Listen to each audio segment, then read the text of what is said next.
প্রিয় দর্শক আসসালামু আলাইকুম। দর্শক আপনাদের প্রীতীয় শুভেচ্ছা জানিয়ে শুরু করছি আমাদের আজকের প্রতিবেদন। তো দর্শক, আজকে আমরা এক অসহায় মেয়ের গল্প তুলে ধরব, যার নাম হচ্ছে আয়েশা।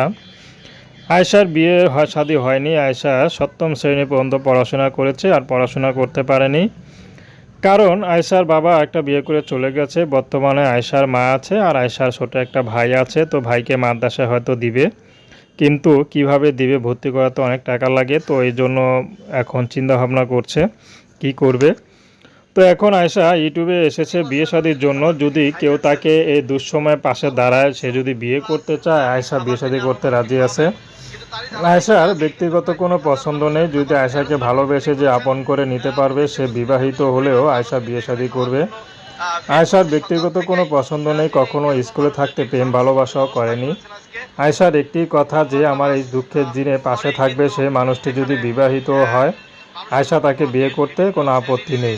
যদি তার ঘরে সন্তানও থাকে, ইনশাল্লাহ তার সন্তানকে লালন পালন করে বড় করে দিবে।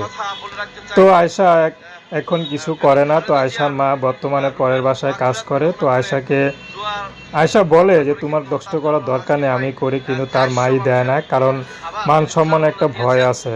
কারণ আয়েশার বিয়ে হয়নি, যদি পরের বাসায় কাজ করে তাহলে তার ভালো ঘরে বিয়ে হবে না।